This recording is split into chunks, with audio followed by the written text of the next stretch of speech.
बिहार विधानसभा चुनाव में एक और खास आदमी की एंट्री हो गई है। जी हां, आम आदमी पार्टी के बेहद खास आदमी अरविंद केजरीवाल ने कह दिया है कि वे इस बार बिहार विधानसभा चुनाव लड़ेंगे। कितनी सीटों पर लड़ेंगे? पूरे 243 सीटों पर।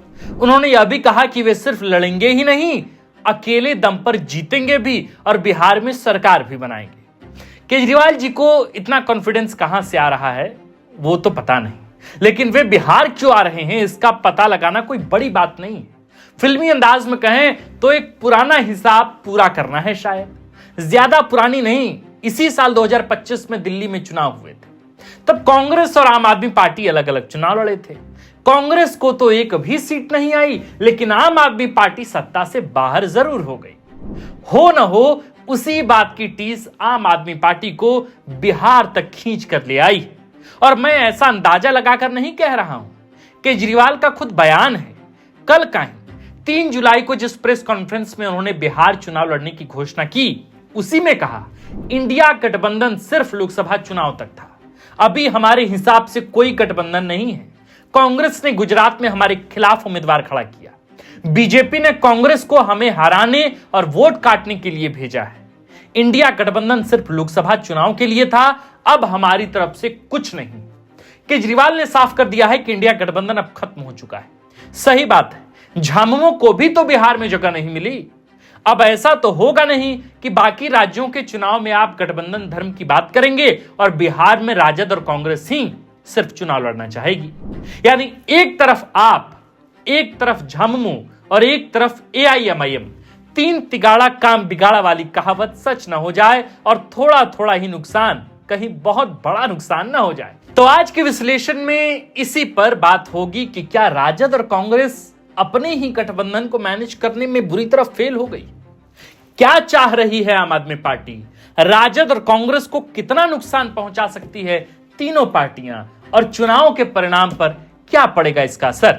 इन सभी बिंदुओं पर आज हम करेंगे विस्तृत विश्लेषण और बताएंगे अपने सुधी दर्शकों को कि अपने ही किले में कैसे घिरने लगे हैं राजद और कांग्रेस के सिपाही। नमस्कार, हमारा नाम आकाश आनंद है और आप देखना शुरू कर चुके हैं बिहार की राजनीति का सबसे सटीक, सबसे विस्तृत विश्लेषणात्मक कार्यक्रम, जिसका नाम है सियासी कहानियां।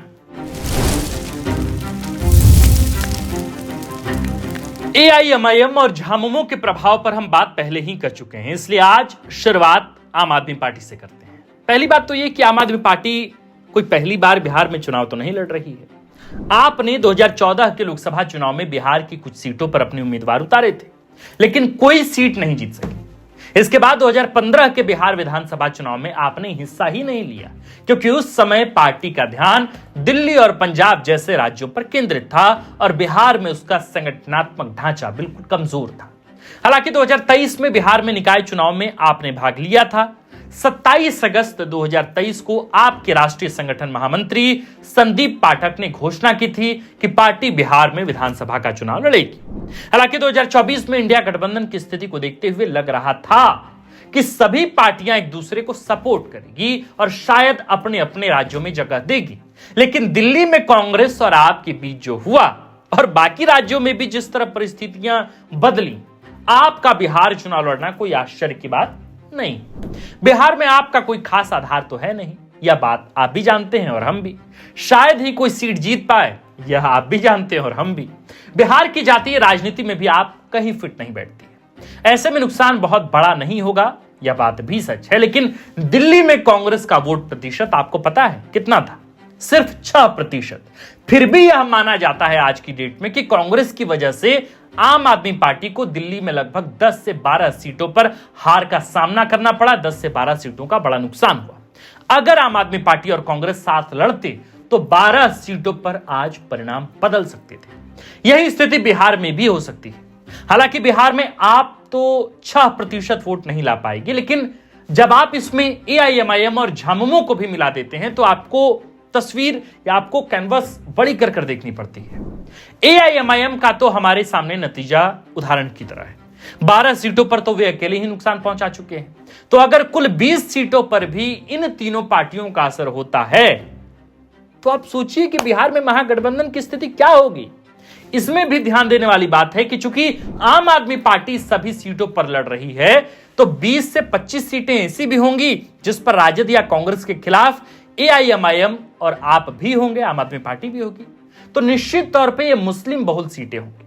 आगे आप समझते हैं, राजद के प्रवक्ता टीवी पर साफ साफ कहते हैं, या यूं कहें कि कहते हुए नजर आ रहे हैं कि केजरीवाल जी, आपको पता है कि आपके आने से भाजपा को फायदा होगा, इसलिए हमारी इस लड़ाई में हमारा साथ दीजिए। मैं दरअसल सिर्फ इतना कहना चाह रहा हूं कि बिहार को सियासी एक्सपेरिमेंट का लैब नहीं बनाना चाहिए।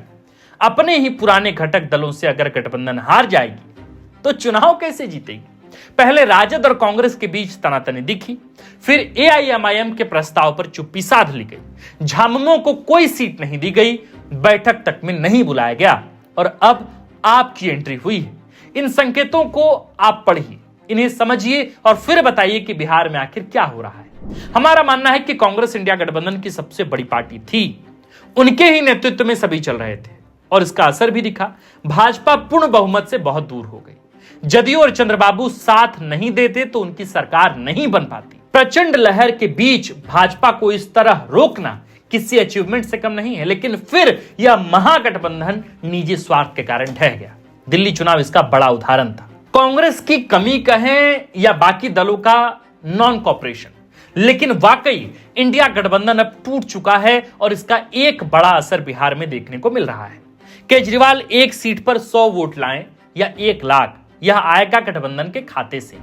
भाजपा के वोटर केजरीवाल की तरफ नहीं जाएंगे या बहुत कम जाएंगे। मेरे हिसाब से राजद और कांग्रेस को एक बार इस संबंध में केजरीवाल से बात करनी चाहिए। शायद बात हो भी रही होगी। कांग्रेस के खिलाफ तो केजरीवाल ने मोर्चा ही खोल दिया है। शायद राजद के बात करने से बात बन भी सकती है, क्योंकि छोटी पार्टी सोचकर आप इसे जाने नहीं दे सकते, नुकसान बड़ा हो सकता है। बिहार की सियासत में भी और भी कई दिलचस्प मोड़ आएंगे और हम आपको सभी पहलुओं से यूं ही रूबरू कराते रहेंगे। आप हमारे साथ यूं ही बने रहिए। आज की कहानी में हमने सिर्फ आपको आम आदमी पार्टी के बिहार में एंट्री को लेकर तमाम बातें बताई है, लेकिन आप यह मत भूलिए कि ओवैसी भी पिछले चुनाव में 5 सीटें जीत चुके हैं और इस बार उन्होंने दावा किया है कि वे कम से कम 40 से 50 सीटों पर अपने प्रत्याशी उतारेंगे। और आप जानते हैं कि जब ओवैसी बिहार की सियासत में फिर से वापसी करेंगे तो मुस्लिम बहुल सीटों पर राजद को कितना बड़ा नुकसान हो सकता है या कांग्रेस को ही कितना बड़ा नुकसान हो सकता है। बात सिर्फ एआईएमआईएम या आम आदमी पार्टी की नहीं है। झारखंड मुक्ति मोर्चा को भी बिहार में इज्जत नहीं मिली। उनके नेता मुख्यमंत्री हेमंत सोरेन को किसी भी बैठक में नहीं बुलाया गया और शायद यही वजह है कि राजद और कांग्रेस के साथ इस वक्त फिलवक्त मुख्यमंत्री हेमंत सोरेन के रिश्ते भी कुछ सहज नजर नहीं आते। तो क्या होगा अगर तीनों पार्टियां यानी कि झारखंड मुक्ति मोर्चा, एआईएमआईएम और आम आदमी पार्टी तीनों एक साथ महागठबंधन के खिलाफ अपने प्रत्याशी उतारे और थोड़ा थोड़ा अगर असर भी डालें तो महागठबंधन को कितनी क्षति पहुंचाई जा सकती है? क्या इस बात को तेजस्वी यादव या कांग्रेस हाईकमान इसे महसूस नहीं कर पा रहे होंगे?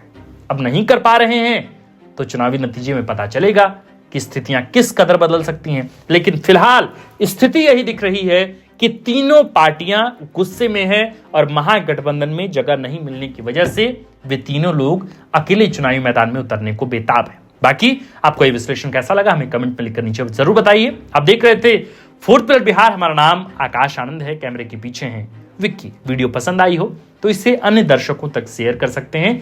साथ साथ इस तरह के पॉलिटिकल कमेंट्रीज के लिए, पॉलिटिकल एनालिसिस के लिए आप हमारे चैनल फोर्थ पिलर बिहार को सब्सक्राइब भी कर सकते हैं। शुक्रिया।